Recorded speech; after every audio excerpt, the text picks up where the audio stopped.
It's real. It's real. You know the deal. You know the deal. Come on. Hey, it's Shanté. And I'm Natalie, and welcome to What's the Deal, a podcast powered by The Norfus Firm. At The Norfus Firm, we solve people problems. We work with employers all around the world on human resources and diversity, equity, and inclusion strategies. We've had fun today, and we've been clowning, and I think it's a really great segue into some of what we're about to talk about today.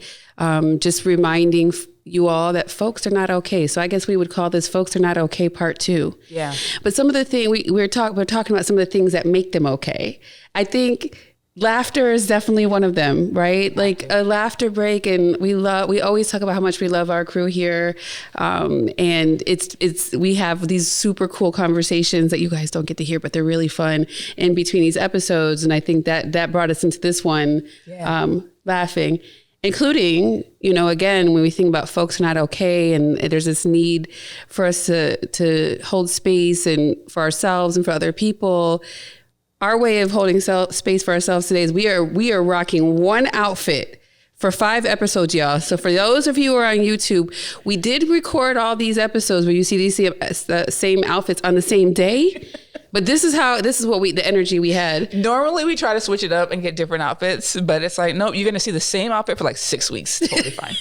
It's okay. And it was like, it's so funny that how sometimes our energy is so connected, because I was like, I knew you were just coming back from vacation, so I wasn't going to ask you, what are you wearing? And then I was like, what's going to be the least heavy on a hanger? I don't even have the space right now to carry my big heavy outfits. And it was like, okay, this light and airy kimono thing that I got at a thrift store in San Francisco, and these very cozy pants that don't have to be zipped or buttoned. I just got to pull them on.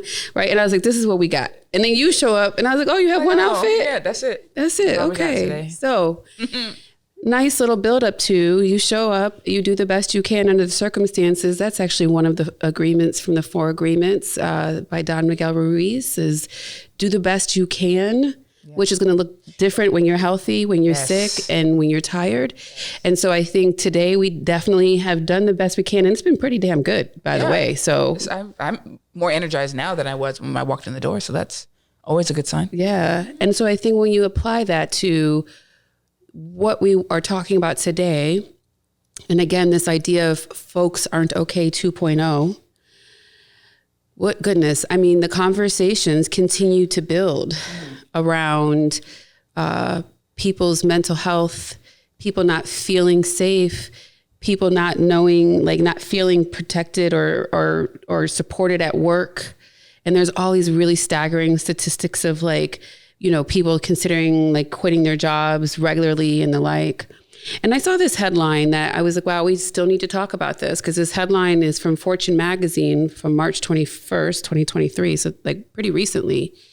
And the headline is, most workers are struggling with their mental health, and companies confusing healthcare programs aren't helping. Mm-hmm. And the stat that's staggering here is 91% of workers struggling with mental health and physical health say they're less productive at their jobs. So what's the deal with people not being okay? The world is not okay. It's really, there's so many existential threats that are happening all at the same time. Right. Someone's trying to take you out every day. You walk out your door. It could be you get into an accident, or it could be something, you get sick, you catch something, and it's COVID is still out here. Right. As much as we pretend like gun violence is a big issue in the U.S. Gun violence is an issue. There's something that is always, making you consider your mortality, mm-hmm. right? And mm-hmm. so I think more so now, because we get information so quickly and constantly, there's no break from it. You can be on your phone literally all day, every day, and you catch whatever comes up, and you're kind of at the effect of it. Sure, you can try to curate your feed as much as you want, but things slip in. Mm-hmm. And it's not like all you can do is respond and react to it and try to delete it once you see it, but you've already seen it. Right. So it's not like you don't have those natural breaks in information. And so when you're constantly taking all of these things in and all this really down and depressing news. On top of your actual life. Top of life, that's already hard, right? Just managing life in general is already hard. So then you're taking on all these things externally. It becomes, the stat is staggering, but it's very true. It's hard then to really be able to produce and do a really great job at work when your mental and your physical are constantly being challenged. Right. And so I think there's two main themes I'd like to touch upon. Yeah. And in terms of like where we continuously see the same themes that are not helping leaders push or help lead their teams out of this like doom and gloom kind of thing, or at least acknowledging it. I think one is we're moving too fast. And the too fast includes too many competing priorities at once.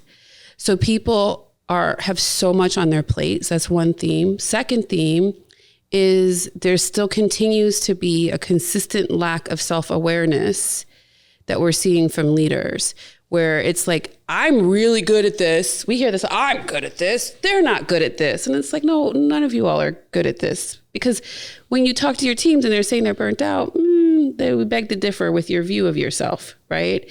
So, okay, let's start with this moving too fast piece. What's your thought about that? Okay, so I understand it, like the need for it, given the pace of how business works, right?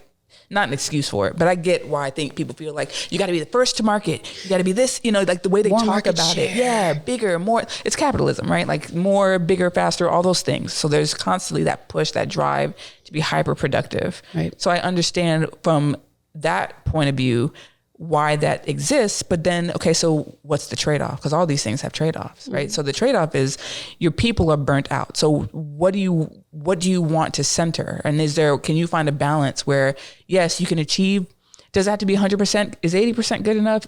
And then you also have a better and healthier workforce. Like you got to figure out what those numbers are. And also be with what's happening. What we see a lot is folks will, it's right in front of them. People are falling out right in front of you. And you're like, no, it's fine. That's not it. That's not the thing.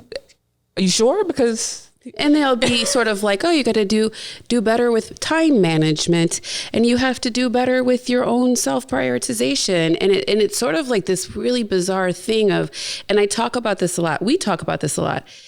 It doesn't matter how strong your project management skills are, your prioritization skills. There's a point at which it's just too much work. It's just too much. Right? Like there's just no way you cannot sort of project manage your way out of a to-do list that's too long. Right. And again, I still am, and I feel like I said this like 6 months ago and 6 months later, and I'm still saying this, I'm still constantly talking to CEOs of what can you take off people's plates? Are there projects that are just duds and they're not going to get done this year? Are there projects where you don't really need that to happen this year to get to where you're accomplishing? Does it really have to be 8% growth? Could it be 6% growth? And that would still add a significant amount to your bottom line. Because the other piece that keeps coming to me is that everyone has a limit, like a capacity. Right. And like we talk about, one of our guests talked about sort of a car analogy, but I think about if you're out of gas in a car's not going anywhere. Like once it's completely out, it just stops. And it's like, so when someone is out of gas, it is so much harder to get them refueled. Right. It's so much harder to recharge yourself when you've hit sort of the bottom of your situation. And so I think that in terms of being with what's right in front of you, when we are hearing this sort of cognitive dissonance between, we know people are burnt out, but like they just also need to do better. Look, we have all these benefits. We have all these things, like they should just do those things. And I was telling the client yesterday, like just offering all these benefits to your employees doesn't help with managing their workload because it just feels like one more thing to do. Even if it's something positive, like yoga classes and acupuncture, it's like, I have to have time to call and make an appointment and get an appointment that's works around my work schedule and my home schedule and all these things. It's just, it's not about good, bad, right, wrong. It's just another thing. Right.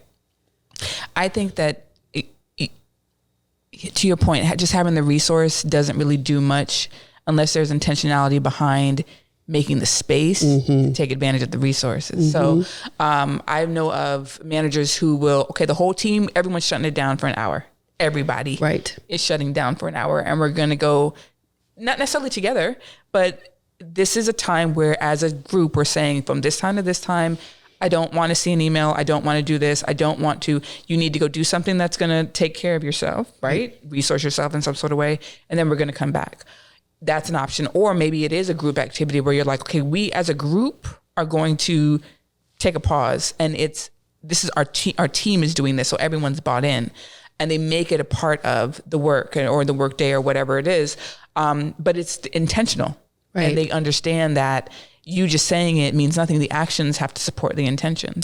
And speaking of intention and being intentional, I mean, we've done that with our team in that regard. Every year we've been very cued into the need to have an intentional break that we are all taking at the same time. And thought process wise, why have intentional breaks that everyone takes at the same time? Because it takes pressure off of people feeling like they have to work. And so if we're doing it together and we're all we are not as leaders sending emails and expecting responses, and like you're maybe scheduling your emails from when you're back, or you're sending them to yourself so that you're not imposing on people, because we recognize the power our roles have. And if you're sending someone an email, they're going to think they have to respond. But being intentional about taking that break allows people to really take a break. And I think the other thing that we continue to recognize is that it's iterative. So for first few years we were doing it, we're like, we're going to take 2 weeks off to get, that's like everyone takes off 2 weeks at the same time. And that's amazing. And in some ways it was really amazing. But I think this last year we realized that it took us longer to come back in, and then it kind of undermined the break. So this year we're deciding, we're going to take one week off mid-year, all of us, and then 1 week off at the end of the year. Right. Because when you're thinking about what's happening in front of you, it goes back to what we talk about a lot of being able to pivot. Right. And I think sometimes what makes it hard for leaders to pivot when it comes to goals that have been set is that there's this weird way in which we've been trained, is that once we set a goal, that's it. We have to charge toward it. If we pause it, if we say we're not doing it, we're failures. Right. And it's like, no, you have to pivot. Right. Because when you made the goal, you didn't know what was going to happen 6 months from then, or 8 months from then, or 12 months from then. Yeah, you got to be flexible. I used to work for an organization that was very big on mental health. And during Mental Health Month, I forget, is it May? It might be. I'm sorry if I'm messing that month up. But literally, there's a week where it was a fitness organization, a gym, and they shut it down. No one was in the gym. None of the employees, none of the trainers, none of the members literally shut the gym down. It's like, this is your mental health week. Please go and prioritize things that really focus on what's happening upstairs. And they modeled it. Right. And it literally went black. And it hasn't hurt their business at all. If anything, it supported their business, because they are really being intentional, and they're walking the walk, talking the talk. Yeah, that's how that works. Second issue, leaders not being self-aware. The pointing the fingers at it's not me, it's this. It's not me, it's her.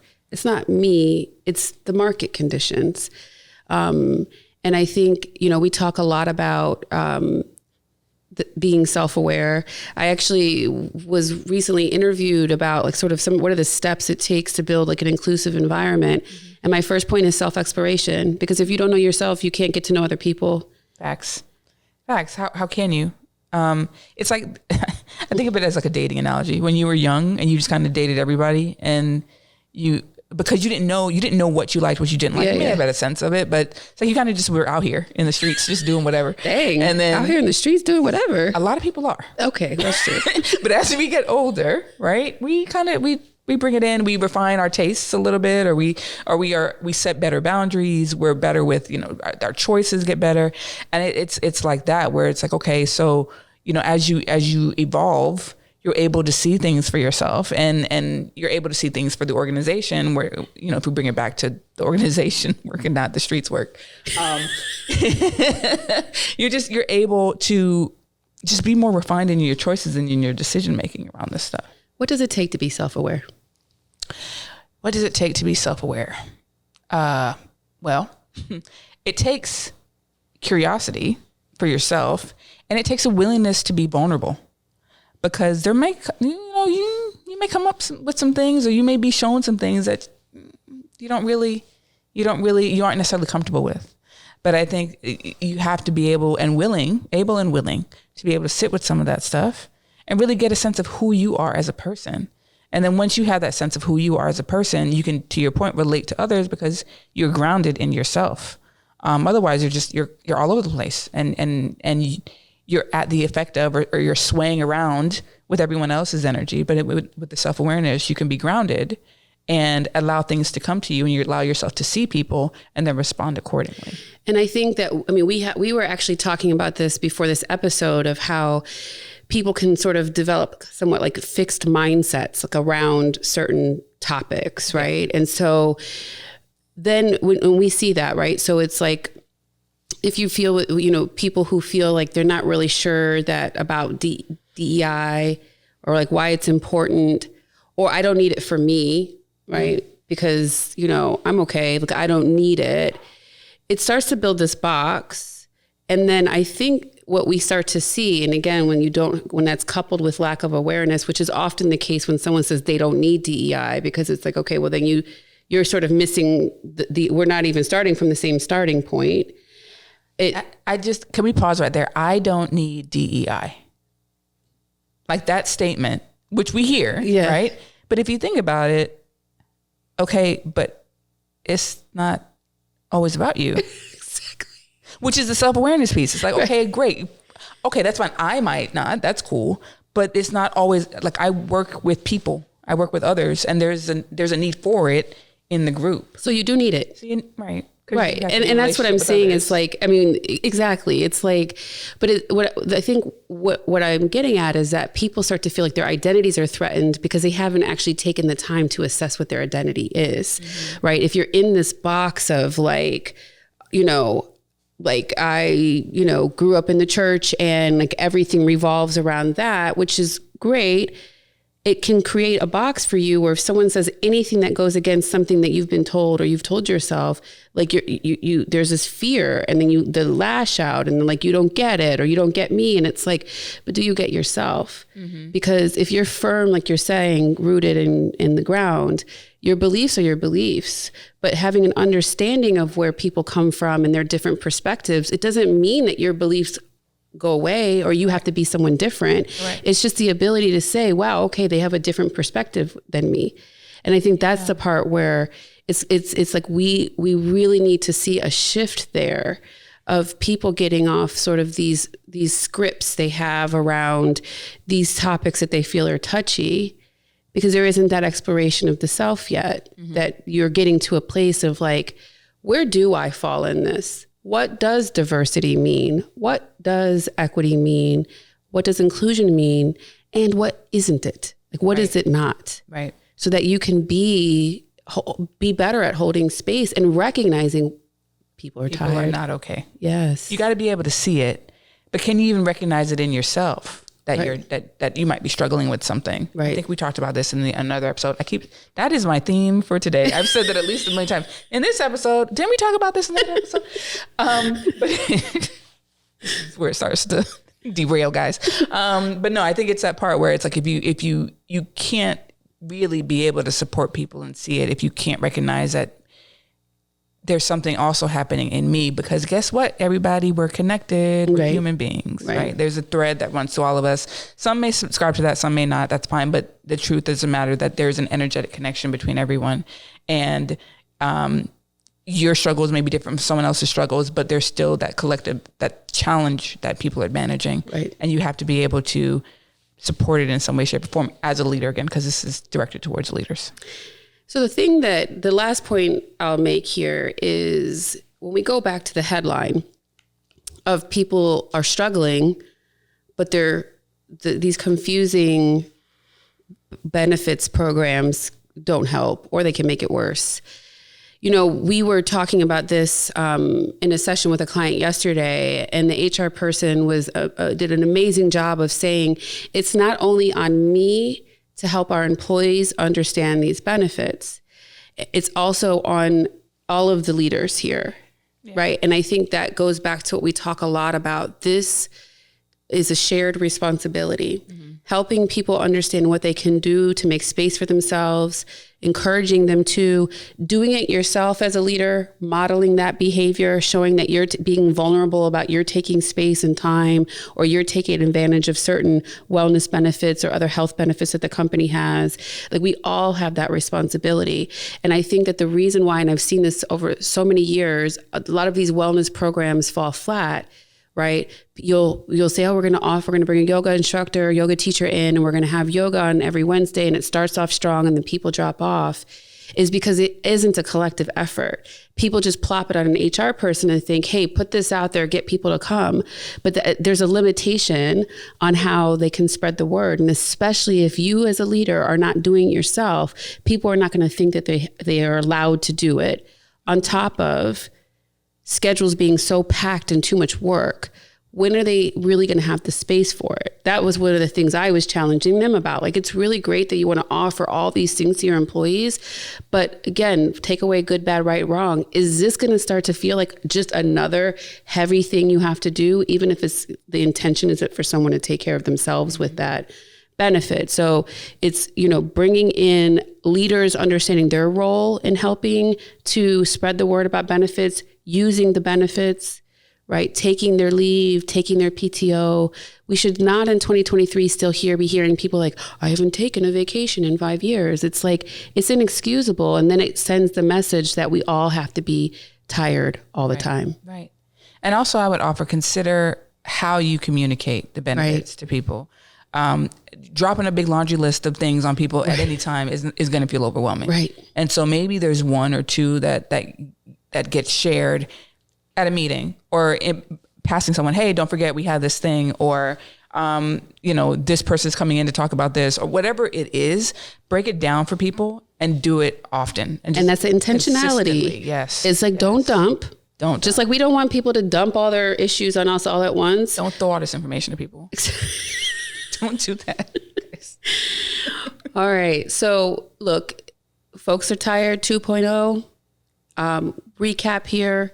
We really need to see some slowing down and reprioritization of your business goals, really being thoughtful about how long stuff takes to do, so that when you're saying we're making space for this or that, like, are you really making space? Slow down, reprioritize.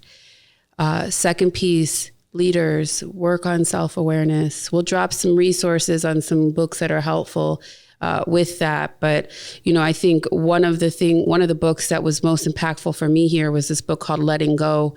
And it was written by an author who was an MD and also believed in sort of metaphysical type healing.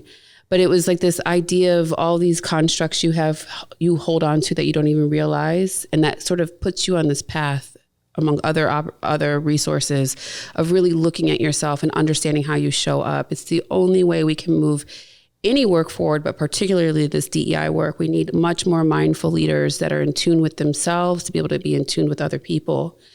And then finally, what was the final thing we just talked about?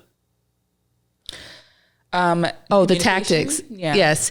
Sorry. Wow. Okay. Don't dump resources on people. If you really want to provide them with these really great benefits, and there's lots of really innovative programs out there, right? This is not a slamming benefits programs, because there's really great ones out there. Be intentional about how you roll these things out, and enroll the leaders in this rollout process too, so it's not all on an HR or a DEI professional to let people know what's out there to support them. Right. So thank you for listening. We have a lot more in store, and we'll see you soon. Diversity, equity, inclusion, and leadership. That's the deal when you know what you're dealing with. Learn how to lead and stay focused on your people.